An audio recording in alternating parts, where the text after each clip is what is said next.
Good evening, ladies and gentlemen. I'm Jilliana RanicarBreese, and everything I write is true.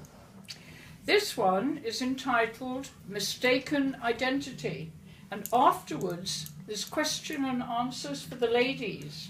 We've got 3 ladies here, so... 4. Ladies, have you ever been taken for a prostitute? Well, I have, twice.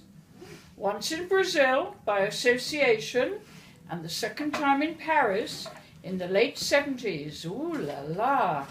I had rented a charming first-floor flat in the Rue Campagne Première, a street known for the numerous famous artists who had lived and worked at number 9, and the famous building where the landlord lived, designed by André Arfvedson, with his exquisite ceramic tiles by André Bijot. I resided at 27 Rue Campagne Première, overlooking an inner courtyard in Montparnasse. I had arrived in Paris for a job with the French Cultural Student Organization, FMVJ, located in the Quartier Latin, but was ousted by a fils de papa, and so ended up finally working as a supersonic typist at the OECD in posh La Muette, where the streets were paved with golden dog shit. Not having friends in the beginning, I was naturally lonely for the company of the male species. My only social life revolved around going to art gallery vernissages on the left bank early evenings once every 2 or 3 weeks, and weekly to the fashion photographer Willy Mévald's salon on Saturday nights in the Rue de la Grange Chaumière, Montparnasse, close to my flat off the Boulevard Raspail, where the famous film Bout de Souffle had been filmed. Willy's salon was at the precise time of 8 to 10:30, so I regularly took myself off to a friendly female-owned Vietnamese restaurant close by that opened at 7 p.m. for the evening's trade. The smiling owner always welcomed me as an habitué, so I didn't feel bashful about the social stigma of dining alone. It always annoys me when the restaurant waiter knows you are dining alone and will always remove the plate and cutlery opposite, so that you are even more conscious that you are alone. Never would you be joined by another solo diner. That evening, as I was savouring my Hanoi beef soup, a pleasant-looking, conventional-looking man in his mid-30s walked in and sat opposite me on his own, so in fact we were facing each other, not at the same table.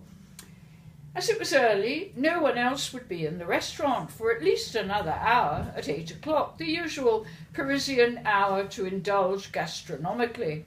Thus it seemed stupid not to enter into a polite conversation, the usual boring "how long have you lived in Paris" and all that jazz scenario. Jean-Paul introduced himself and asked me what I recommended to eat. He was French-Canadian from Montreal and so spoke perfect English. He seemed to presume I was a regular, and so we spoke of Vietnamese food and its ingredients. He was a sports coach, so I knew we would have nothing in common to talk about at any length after the social niceties had ended. I told him I had to be somewhere round the corner at 8 o'clock. He explained he was in the area because he was going to a small arts theatre close by, and the performance began also at 8 o'clock. He would be meeting friends, and when the show finished at 10, they would be going for drinks at Fouquet's on the Champs-Élysées. Would I like to come too? Mais oui! Never had I been to the left bank, especially at night, and bien sûr, never to the poshest places in Paris. I was a left bank habitué. Obviously I accepted, even though I had to leave Mévald's salon before the end. I considered it to be a better social option, and I was smartly dressed and made up already, so pourquoi pas? We thus agreed to meet in the theatre foyer at 10:15. I arrived on time, excited to be with French branché people. On seeing me arrive, Jean-Paul ushered me to one side, not introducing me to his well-heeled friends, and asked me straight out if I was a Putain.